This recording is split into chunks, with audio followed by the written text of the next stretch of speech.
네, 지수만 알려드리겠습니다. 코스피가 1.3% 하락으로 1933선, 주요 이평선이 이제는 지지선이 없습니다. 이런 상황에서 어떻게 될까요? 자, 코스닥도 추가적으로 좀 하락세가 있었죠. 1.68% 하락으로 539.84의 움직임. 그래도 낙폭은 좀 어느 정도 줄인 쪽은 이쪽이네요. 이렇게 나오고 있고요. 외국인들이 유가증권 시장에서 7천억 원 넘게 현재 매도를 하고 있습니다. 일본 쪽도 좋지는 않네요. 토픽스 지수가 2%의 약세를, 그리고 일본 니케이 지수 역시 1.2%의 약세를 보여주고 있습니다. 김종효 애널리스트와 함께하는 스마트머니의 선택입니다. 자, 과연 영리한 돈들은 어디에 있을 것일까요? 과연 그 돈들이 우리 쪽에도 들어올 수 있을지를 보겠습니다. 자, 지금부터 함께 알아보죠. 김종효 애널리스트 안녕하세요. 안녕하십니까? 네, 앞서도 좀 말씀을 드렸는데 올까요? 스마트머니들이? 지금 스마트머니는 좀 쉬고 있다, 관망하고 있다, 이렇게 보는 게 적절하겠죠. 지난번에 왔어도 이제 유동성 랠리가 이게 유동성 랠리가 아니다라는 것을 설명드렸지 않습니까? 네네. 현재 구간에서 만약에 스마트머니가 어딘가를 선택해서 빠르게 움직이고 있다면 거래량이 폭증하고 있다든지 시장에 관심을 보이고 있는 그런 시장들이 나타나야 되는데 최근 상품 시장 별로 재미가 없죠. 그렇다고 이제 환율 시장 쪽에서 뚜렷하게 강세를 보이고 있는 통로가 있느냐? 그것도 없습니다. 그렇다고 주식시장으로 보면 주식시장 중에서 지금 안 꺾인 주식시장이 별로 없는 상황입니다. 그동안 가장 좋았던, 터키라든지, 이들 국가들 움직임도, 터키는 물론 정치적인 이슈도 끼어 있습니다만 급락하는 모습이었고, 일본 마찬가지죠.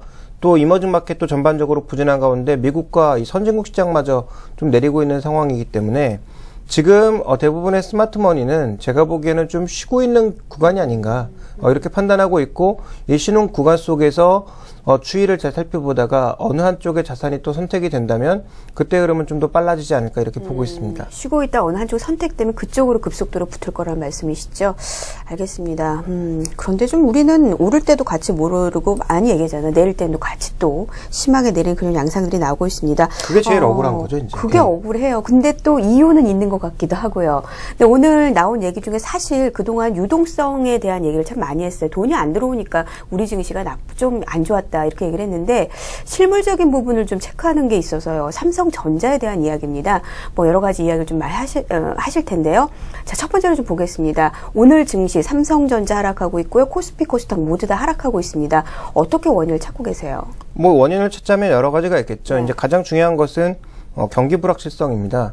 돈을 많이 쏟아부었지만 미국 경기도 생각보다 빠르게 안 살아나고 있고 그 가운데 지금 정책을 접어야 되는 게 아니냐 이런 얘기 계속 흘러나오고 있는 상황이죠. 그렇죠. 그래서 오늘 굉장히 고민스러운 건 실업률이 잘 나오든 못 나오든 어느 쪽에 선택을 할까 이거 굉장히 고민스러워졌어요. 만약에 잘 나오게 되면 정책을 접지 않을까 우려를 할 거고 또 하나 이제 잘못 나오면 미국 경제가 정말 안 좋네 또 이런 고민을 하게 될 거고 그래서 제가 보기엔 이제 미국 증시도 추가적인 폭락은 하지 않을 것 같은데 어떻게 나오든 지수의 방향성을 위쪽으로 돌리기에는 좀 체력적으로 붙이고 있다라는 생각이 좀 들고 있어서 미국 증시의 전반적인 흐름은 둔화된 그런 상황인데다가 실물 지표들이 최근 들어서 악화되는 모습들, 특히 금리가 올라가기 시작하면 대부분의 실물 지표들이 더더욱 악화될 가능성이 높아졌다라는 거고요. 유럽은 말할 것도 없는 가운데 유럽의 ECB에서 그나마 기대를 했던 세 가지 요인 중에서 지난 수요일에 말씀드렸던 것들 중에서 분명히 언급드렸지만 수사에만 끝날 것이다. 대책이 나올 게 없다라고 언급을 드렸는데 말 그대로 이제 수사에만 그쳤죠. 이런 대책들이 있고 할 수 있다. 근데 그런 대책들은 이미 시장에서 다 알고 있단 말이에요. 그래서 실제로 대책을 행할 것이 아니었으면 무언가 새로운 것이라도 내놨어야 하는데 기존 의견을 반복한 가운데 준비가 되어 있다. 언제든지 할 수 있다. 그 얘기는 몇 달 전부터 반복된 거 아니겠습니까? 그래서 사람들은 실제적인 액션 혹은 추가적인 신선한 재료를 바랬는데 그런 것들이 없었기 때문에 유럽 시장은 실망하는 모습이었고요. 네. 미국 시장 반등을 했지만 미국 시장이 반등한 종목군들 성격을 보면 통신주라든지 주택건설주들 최근에 10% 이상 급락한 종목군들의 기술적 리바운딩이었거든요. 대부분 이평선이나 박스 하단 부근에서의 리바운딩이었기 때문에 큰 의미를 부과하기는 어렵고 리바운딩한 종목군들의 거래량도 크게 늘지 않았고요. 그러니까 미국 시장은 최근에 일간 변동폭이 작지 않은 모습인데 거래량은 점점 줄고 있어요. 그러니까 시장이 내려가고 있지만 시장을 관망하고자 하는 심리, 네. 빠져나오기도 애매하고 더 사기도 애매한 그런 심리가 계속적으로 이어지고 있다는 관점에 이제 부담감이 나타나고 있는 것이고요. 네네. 또 오늘 이제 본격적으로 얘기해야 될 주제겠습니다만 오늘 외국인들이 한 7천억 정도 매도하는데 삼성전자 매도가 5,500억이에요. 그래요. 그래서 맞아요. 삼성전자에 과연 왜 이렇게 매물이 쏟아지고 있는 것인지 이 부분이 이제 가장 중요한 핵심 조정 이유가 아닌가 이렇게 볼 수가 있겠죠. 네, 알겠습니다. 이 점에 대해서 좀 본격적으로 이야기를 해보겠다. 예, 가장 큰 핵심 포인트가 될 것 같습니다. 김종현 애널리스트, 사실 삼성전자는 글로벌 시장에 대한 지금의 리더로서의 입장이 있기 때문에 삼성전자에 대한 어떤 불안감은 IT 업계에 대해서 2분기까지도 상당히 괜찮을 거라고 얘기하는 그런 부분에 대해서 혹시 의문점은 나타나고 있는 건지 아닌지 이런 생각도 들고요. 어떻게 보세요? 오늘 외신에서 나온 뉴스에 의하면 네. 일단 삼성전자의 갤럭시 S4 기대했던 갤럭시 S4 판매가 좀 부진하다고 하죠. 그래서 제가 보기엔 아마 신종균 사장이 갤럭시 S4 판매를 시작하는 그 발표회 자리에서 굉장히 자신감을 내비쳤는데 제가 아마 다른 방송을 통해서 그런 말씀을 드렸습니다. 신 사장이 좀 오만에 빠진 것 같다라는 그런 말씀을 드린 적이 있고 그와 비슷한 것을 우리가 언제 발견했냐면 아이폰 4S를 발표하던 시점에 애플의 컨퍼런스에서 비슷한 것을 발견할 수 있었거든요. 예, 어떤 거였죠? 그러니까 애플도 그때 우리 제품보다 좋은 제품은 없고 우리 제품이 여전히 제일 잘 팔릴 거다라고 그랬지만 갤럭시 S4 그 아이폰 4S를 중심으로 해서 그때부터 판매량이 떨어지기 시작했고 아이폰 5가 나왔을 때 며칠간은 정말 핫했지만 네. 한 일주일 정도 지나고 나서 판매량이 급감하면서 결국은 주가도 이렇게 박살이 난 거거든요. 근데 이제 삼성전자 갤럭시 S4도 주목해봐야 될 건 5일간은 한 500만 대를 팔았습니다. 일간 한 100만 대씩 팔았거든요. 그러니까 이 정도 판매량이라면 엄청난 판매량이었죠. 네. 그런데 이게 5일 만에 뚝 끊겼단 말이죠. 5일 만에 500만 대를 팔았던 것이 한 달 만에 1000만 대를 팔았단 말입니다. 그러니까 나머지 25일 만에 500만 대를 팔았다는 얘기거든요. 근데 우리가 보면 이 신제품이 나왔을 때 가장 핫한 때는 초반 한 2, 3주간 정도가 제일 핫합니다. 그리고 나서 이제 판매량이 서서히 떨어져야 되는데 실제적으로 갤럭시 S4의 가격이 높기 때문인지 아니면 시장이 실망을 했기 때문인지 모르겠으나 어쨌든 갤럭시 S4의 판매량이 한국에서는 보조금 때문에 부진하고 유럽 시장에서는 생각보다 굉장히 부진하게 판매되고 있다. 그래서 외국인들의 매물이 오늘 쏟아지고 있는 거다라는 이런 해석이 나오고 있는데요. 저는 이런 해석 외에도 우리가 살펴볼 것들은 굉장히 많다라고 보여집니다. 네. 가장 먼저 봐야 되는 것은 이제 가장 스마트폰 시장 중에서 큰 시장은 미국이 아니라 중국입니다. 중국이요? 예. 중국의 전체적인 비중이 거의 30%를 육박하고 있거든요. 전 세계 시장에서. 예. 그런데 지금 이 중국의 상황을 살펴보게 되면 로컬 업체들이 무섭게 성장하고 있습니다. 그래서 준비된 그림을 좀 보시면 네. 2011년에 이제 이 로컬 업체들이 차지한 비중은 3분의 1도 안 됐거든요. 28%였는데 2012년에는 거의 60%까지 올라왔고요. 저 검은색으로 되어 있는 게 로컬이죠? 예, 그렇습니다. 네. 그리고 2013년 1분기를 보니까 거의 70%에 육박하고 있어요. 그러니까 글로벌 업체들은 별 힘을 쓰지 못하고 있다는 얘기죠. 그러니까 여기서 이제 삼성전자 이런 애들이 그나마 힘을 내고 있는 건데 로컬 업체들의 영향력이 강해지면 강해질수록 삼성전자의 점유율은 이제 스마트폰 1위 했다고 좋아할 게 아니라 1위에서 내려올 준비를 해야 된다라는 거고요. 불과 한 3, 4년 전만 하더라도 중국의 가전시장에서 프리미엄 가전시장의 1, 2위는 삼성전자, LG전자였는데 불과 1, 2년 만에 9위, 10위로 떨어졌거든요. 지금은 이제 하이얼 같은 제품들이 워낙 판을 치고 있는 상황이어서 중국의 가전제품 판매장에 가서 삼성 제품, LG 제품 여전히 좋은 제품이라고 인정받고 있고 부유층을 중심으로 많이 팔리고 있습니다만 순위 내에는 없습니다. 그 이유는 중국의 로컬 업체들의 이 제조 능력이 금방 쫓아오는 데다가 실제적으로 이 중화사상이라는 것이 쉽게 벗어날 수가 없어서 이 중국 사람들의 자기 제품 사랑이 굉장히 좀 뛰어나다라는 것을 알 수 있기 때문에 스마트폰 시장에서도 이와 같은 흐름이 이어진다면 아이폰은 말할 것도 없고 갤럭시도 순위에서 점점 떨어질 가능성은 있다라고 봐야 될 것 같고요. 네. 그 다음 우리가 좀 살펴봐야 될 것은 이 중국 제품들이 글로벌 시장에서도 어느 정도는 팔리고 있다라는 점도 무시하면 안 된다라는 거죠. 지금 중국 내에서 그 판매 대수가 1억 8천만 대인데 글로벌 시장의 전체 비중 중에서 26%고요. 3년간 평균 성장률을 봤을 때 150% 성장하고 있는 무서운 시장입니다. 그런데 이 안에서 66%를 중국의 로컬 업체가 가져가고 있는 거고요. 미국에서는 8%, 우리나라에선 제로고 남아공에서 4.8%, 이외에 이제 여타 국가들에서 한 3%에서 2% 내외 정도의 점유율을 가져가고 있습니다. 근데 이제 중요한 것은 앞으로 여기서 더 확대될 가능성이 있다라는 거고요. 네. 또 하나 이제 오늘 하락의 가장 중요한 원인은 뭐냐면 스마트폰 가격이 앞으로 내려갈 수밖에 없다라는 것이 있습니다. 계속 언급해 주셨던 그 하이엔드 제품이라고 하죠. 그쪽보다는 좀 이 믹스나 저가형 제품이라고 많이 얘기하는 로우 제품이 많이 좀 팔릴 거라고 하는데 그거 아닌가 싶기도 하고. 그것도 그렇고요. 네. 하이엔드 제품도 이제 가격이 서서히 떨어질 수밖에 없다라는 거죠. 저번에도 말씀드렸지만 모토엑스라고 하는 10월 정도에 나올 수 있는 제품의 가격이 $400 수준에 나올 것으로 네. 예상되고 있기 때문에 최고의 하드웨어 스펙을 가지고 최고의 서비스를 제공하고 있는 폰의 가격이 $500 미만이다. 근데 앞으로 삼성전자 하이엔드 폰도 $500 이상에서 $600 이상에서 팔려면 그 이상의 가치를 부여할 수 있어야 되는데 과연 삼성의 현재 능력으로서 그 이상의 가치를 부여할 수 없느냐? 제가 보기엔 불가능하다라는 거죠. 그러니까 스마트폰은 하이엔드 가격도 떨어질 거고 로엔드 가격도 떨어질 거라는 거죠. 그래서 컴퓨터도 똑같지 않습니까? 과거에 지금 우리가 이만한 이 제품을 하나 사려면 200만 원 정도 사야 되는데 지금 중국 제품들은 30-40만 원에 가면 살 수 있습니다. 그래서 그런 식으로 이제 하드웨어 스펙이 상향 평준화되면서 모두 가격이 떨어지는 것은 이제 피할 수 없는 상황이기 때문에 결국은 이와 같은 현상이 나타난다라는 거고요. 뭐 피처폰 가격도 떨어지는 것은 뭐 불보듯 뻔한 그런 상황이기 때문에 삼성전자 같은 경우 이익의 75%를 스마트폰에 지금 집중하고 있는 상황인데 결국 스마트폰 이익이 흔들린다면 오늘처럼 이제 외국인들의 대량 매물이 나올 수밖에 없다라는 거고요. 네. 또 하나 이제 IT 부품 쪽에 대해서도 그동안 굉장히 이제 부정적인 말씀을 많이 드리고 있는데 지금 이 보시는 표가 뭐냐면 스마트폰에 들어가는 각종 부품들에서 중국과 대만 업체들의 공급이 있느냐 없느냐를 따져본 건데요. 반도체와 RF 쪽은 없습니다. 중국에 생산하는 회사가 아예 없죠. 그러다 보니까 SK하이닉스가 아직도 강할 수 있는 이유고요. 자, 그리고 미국의 마이크론 테크놀로지도 최근에 주가가 신고가 영역에서 잘 안 빠지고 있는데 이 두 회사가 안 빠지고 있는 이유가 바로 이것 때문입니다. 왜냐하면 중국은 반도체를 만들 수 없는 상황에서 스마트폰은 미친 듯이 계속 찍어내다 보니까 반도체는 어디서 가져다 쓸 수밖에 없는 상황이고요. 그리고 지금 중국 내에 새롭게 들어간 공장이 델 컴퓨터, 휴렛 패커드 컴퓨터 공장이 모두 중국에 들어가 있거든요.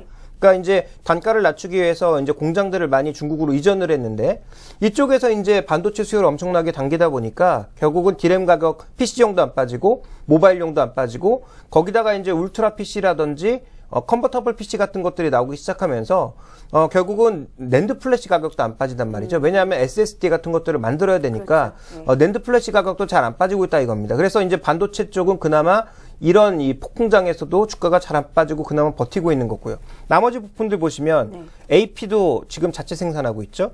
자, 그리고 카메라 모듈, 디스플레이, 터치 패널, PCB, 이외에도 뭐 어쿠스틱 여러 가지 이제 그 뭐 스피커라든지 이런 물량들, 배터리 생산하고 있는 업체들이 보통 적게는 하나, 많게는 거의 20개가 있다라는 겁니다. 그러니까 이제 중국 스마트폰 시장이 늘어나니까 한국 부품들 많이 팔릴 거야. 어떻게 보면 굉장히 이 공수표라는 거죠. 실제적으로 얼마만큼 판매가 되고 있는지를 확인하기 이전까지 이 얘기는 함부로 하면 안 된다라는 겁니다. 대만과 중국의 공급 라인이 적지 않다라는 거고요. 대부분의 중국의 제조업들이 모두 공급 과잉에 쌓여 있는 상황이기 때문에 IT 부품주들이 더 많이 빠지고 있는 것은 아마 이런 요인도 우리가 좀 기인하고 있는 것이 아닌가 찾아볼 수 있을 것 같습니다. 네, 일리 있는 말씀이세요. 그래서 오늘 좀 유독 그 삼성전자 관련주뿐만 아니라도 휴대폰주, IT 부품주들의 움직임이 상당히 좋지가 않습니다.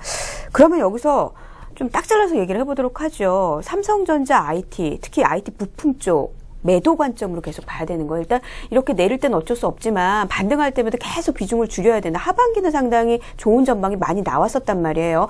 김종우 애널리스트는 좀 부정적으로 보수적인 관점에서 보긴 했지만요. 어떻게 봐야 될까요? 삼성전자에 대해서는 저는 기대도 굉장히 과도했지만 지금 나타나고 있는 우려도 좀 과도하다고 판단하고 있습니다. 네네. 다만 이렇게 외국인들 매도가 쏟아질 땐 주가 올라가기 힘들겠죠. 그래서 쏟아지는 이 소나기는 피해갈 필요가 있겠지만 그렇다고 해서 삼성전자는 이제부터 팔고 우리 시장에서 떠나야 되느냐?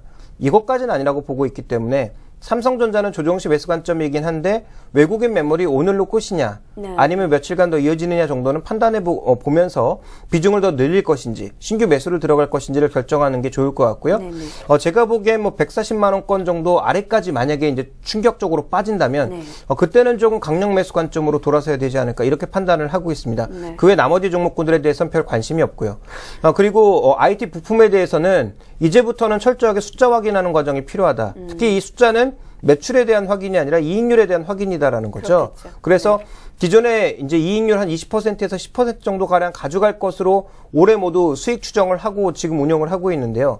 제가 보기엔 이제 매출은 별 변화가 없을 것 같긴 한데 이익률이 5%, 6%대로 빠지기 시작하면 이들 종목의 추정, 특히 이제 이익 기준으로 추정한 것은 굉장히 크게 변동성이 나타날 수 있단 말이죠. 그래서 IT 부품에 대해서는 이제부터는 무조건 막연한 기대감으로 종목을 끌고 가기보다는 철저하게 숫자를 확인해 나가면서 트레이딩 전략 정도로 가는 것이 좋겠다라고 판단하고 있고, 뭐 삼성전자에 특화되었든 뭐 LG전자에 특화되었든 그게 중요한 게 아니라 결국은 이익률을 유지할 수 있느냐, 스마트폰 가격이 내려갈 때 과연 부품 단가를 안 내리고 버틸 수 있느냐, 이 싸움이 될 것으로 보여지고 있어서 제가 보기엔 주요 IT 부품들에 대해서는 삼성전기 정도로 제외한다면 나머지 부품주에 대해서는 모두 좀 부정적인 의견을 드리고 싶습니다. 네, 다시 말해서 이게 말씀하신 게 순이익률 말씀하시는 건가요? 아니면 영업이익률 말씀하시는 건가요? 영업이익, 순이익률 모두 포함하는 네. 것이고요. 그러면 지금 시장에서 말하는 거 10% 정도는 유지할 것으로 예상한다는 게 영업이익률이신 그걸 말씀하신 건가요? 네, 그 밑으로 가게 된다면 부품주들은 일단 다 더 지금보다 더 충격을 받을 수 있다는 얘기네요. 뭐 주가 하락 속도는 둔화될 수 있겠지만 뭐 올라갈 만한 요인도 그렇게 많지 않다.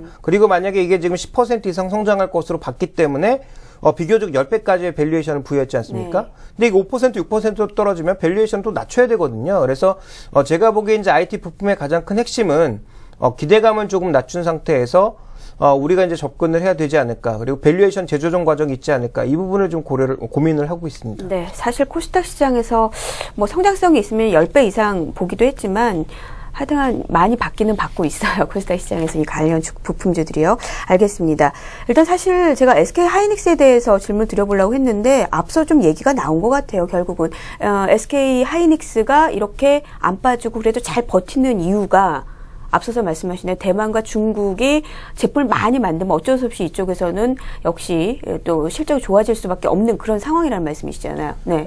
일단 그 가장 중요한 게 중국 내에서 지금 생산이 불가능하다라는 그게 거죠. 왜 그런 거예요? 반도체가 힘든가요? 반도체가 힘든 게 아니라 네.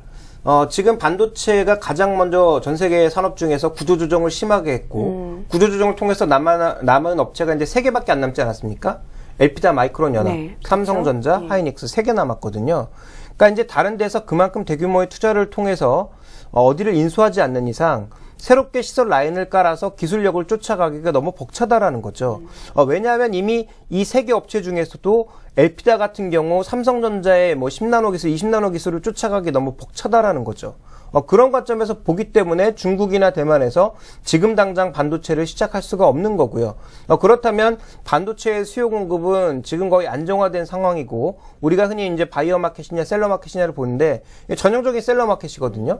그러니까 공급량을 조금 조절해버리면 가격을 자신들이 유지하고 싶은 정도로 유지할 수 있는 그런 상황이 되고 있기 때문에 상대적으로 이제 삼성전자는 다른 여러 가지가 엮여 있어서 이렇게 조정을 받고 있지만 SK하이닉스처럼 순수하게 반도체를 하는 업체들이 마이크론처럼 반도체를 하는 업체들이 그나마 강하게 버티고 있다라는 거죠. 그래서 현재 구간에선 좋아 보이는데 이것도 이제 문제가 생길 수 있는 건 스마트폰 가격이 계속 내려가기 시작하면 지금 가장 단가가 비싼 게 D램 쪽, 그리고 이제 RF라든지 이런 쪽에 들어가는 반도체 가격이 전체 스마트폰 단가의 디스플레이와 제일 비싼 가격을 차지하고 있습니다.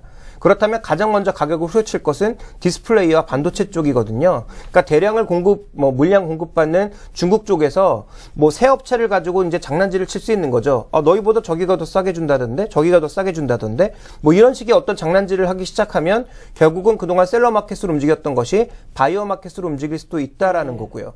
가격 하락이 어느 정도 나타나는지에 따라 좀 달라지긴 하겠지만 단기적으로는 SK하이닉스가 강하지만 삼성전자의 강세 시에는 또 SK하이닉스의 변동성이 나타날 수 있다는 데 고려해 보면 기존에 계속 말씀드렸다시피 삼성전자는 장기, SK하이닉스는 단기적인 관점에서 접근이 필요하고 제가 보기에는 올 2, 3분기 내 하이닉스도 이익 피크가 올 가능성이 굉장히 높기 때문에 중장기적인 접근은 여전히 저는 불가능하다 이렇게 보고 있습니다. 네, 알겠습니다.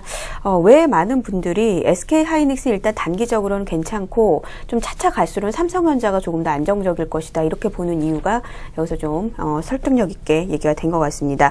자, 그럼 SK하이닉스까지 좀 살펴봤는데 시장 자체 좀 얘기해 볼게요. 우리가 워낙 요즘에는 종목에 대한 이야기에서 이쪽으로 좀 섹터별로 많이 얘기를 했었는데 별로 좋지가 않아요. 지금 쭉 살펴봤는데 종합주가 지수는 일단 뭐 지지선을 어떻게 봐야 될지 그 다음 남은 게 1900선이에요. 사실 보면. 그리고 코스닥 쪽도 역시 마찬가지로 뭐 121선 부근에서 왔다 갔다 하는데 좀 많이 신뢰성이 떨어진 부분이고, 거기다가 지금 뉴욕 증시를 봐도 선도 증시였잖아요. 그런데 이쪽도 별로 좋지가 않아요.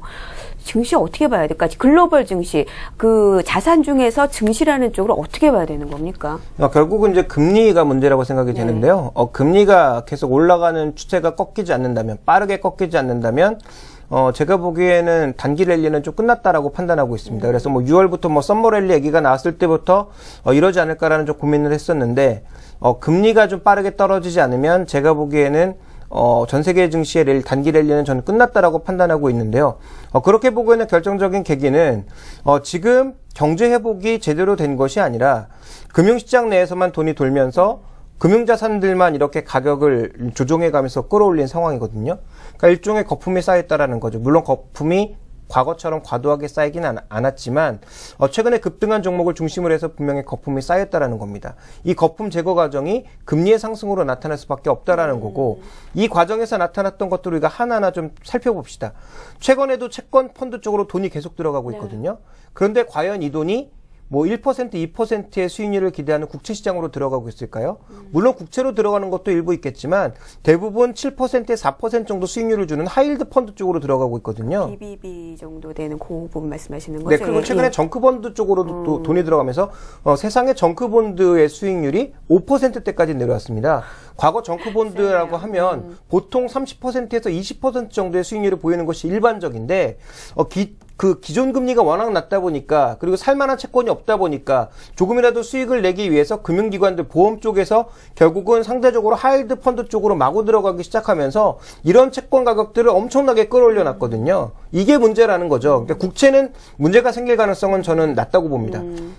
일본 같은 경우에도 지금 뭐 국채 그 비중이 워낙 국가 빚이 많아서 걱정을 하지만 대부분 자국민이 들고 있거든요. 그렇죠. 네. 해외 쪽에서 돈을 갑자기 빼나간다고 하더라도 아주 큰 폭의 변동성이 나타날 가능성은 높지 않다라고 보여지고 있고, 일본이 망하지만 않으면 일본의 그 투자 속성상 들고 버틸 가능성이 굉장히 높다라는 거죠. 그래서 실제적으로 이제 국채 시장에 문제가 생길 가능성은 높지 않고, 또 하나 이제 미국 쪽도 보게 되면 국채시장 2% 넘어가면서 조금 부담이 나타나고 있지만 연준에서 뭐 특정적인 조치를 취한다든지 뭐 이렇게 하게 되면 미국 국채시장도 큰 문제가 터질 것 같지는 않은데, 미국도 지금 뭐 하이힐드 펀드를 비롯해서 하이힐드 채권 펀드를 비롯해서 정크본드까지도 이렇게 높은 가격으로 끌어올렸기 때문에 이런 것들이 박살나기 시작하면서 금융기관들이 갖고 있는 금융자산 부실이 또 드러나기 시작하면 그때는 또 변동성이 확대될 수 있는 거죠. 그래서 지금은 무조건 가장 중요한 건 이 금리로 표현되는 달러와 함께 금리가 제일 중요합니다. 네네. 그래서 금리가 이제 변동성을 키우게 되면 전 세계 증시 변동성도 커질 수밖에 없다라고 보여지고 있고요. 네. 그렇기 때문에 기술적인 분석이 별로 의미가 없는 거죠.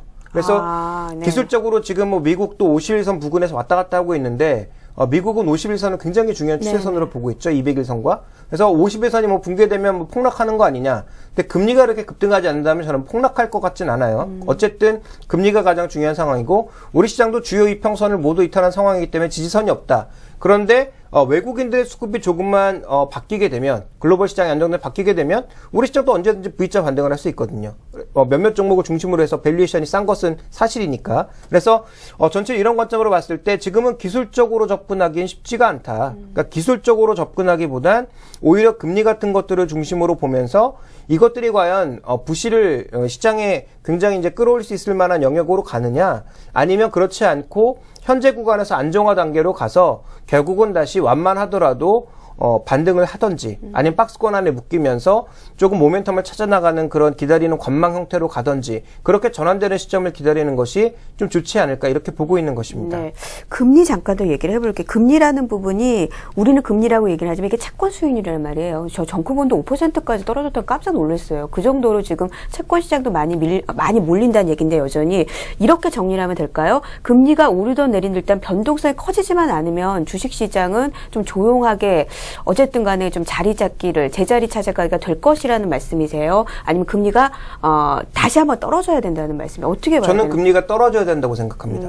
현재 구간에서 이제 이것을 뭐 금리 안정화 단계다, 금리가 정상을 찾아가는 단계다, 이렇게 얘기하시는 분들이 있는데, 맞습니다. 금리가 이제 그동안 어느 비이성적으로 낮춰놨으니까 제자리를 찾아가야 되겠죠. 네. 근데 제자리를 찾아가는 과정이 굉장히 험난할 수 있다라는 것을 무시하면 안 된다라는 겁니다. 특히 말씀드렸다시피 비이성적으로 지금 가격을 끌어올려놓은 위험 자산들이 너무나 많기 때문에, 그러니까 우리가 이제 주로 주식시장에 투자하다 보니까 환율 시장이나 이런 시장을 굉장히 무시를 하는데, 채권 시장 쪽에 또 지금 굉장하게 부실이 많이 쌓여 있는 것들이 많고요. 그러니까 지금 미국이나 이제 해외 쪽 사이트들을 많이 찾아서 검색해 보시게 되면 가장 이제 걱정하고 있는 것은 타 본드 일드, 채권 수익률이거든요. 그 채권 수익률이고, 채권 수익률이 추가적으로 더 올라가게 되면 부담을 받을 수 있는 자산들이 굉장히 많고, 그렇죠. 또 하나 이제 저번에 말씀드렸지만 주택시장도 망가뜨릴 수 있거든요. 지금 모기지 주간 단위로 거의 7%, 8%, 11% 매주 내려가고 있습니다. 그래서 이런 부분들이 만약에 주택 가격의 상승마저 막는 모습을 보인다면 지금 그나마 조금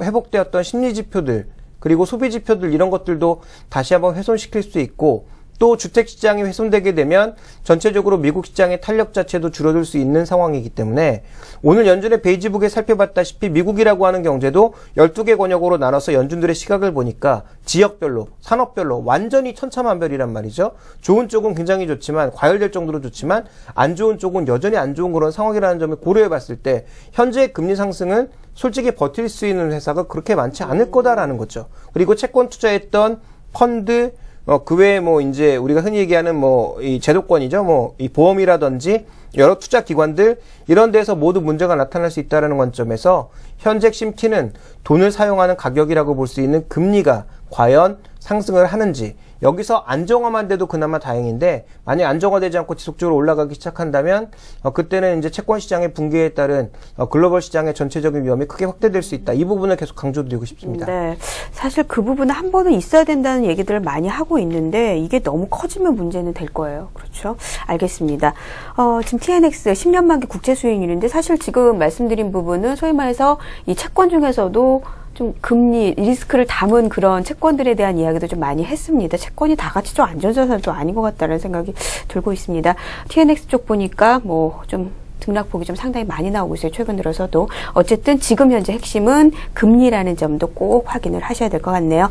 자, 스마트머니의 흐름들 김종혜 애널리스트와 함께 얘기해봤습니다. 말씀 감사합니다. 네, 지금 현재 지수는 1926선, 코스닥 쪽의 움직임도 함께 좀 하락세가 나오고 있죠. 2% 하락으로 537선을 기록하고 있습니다.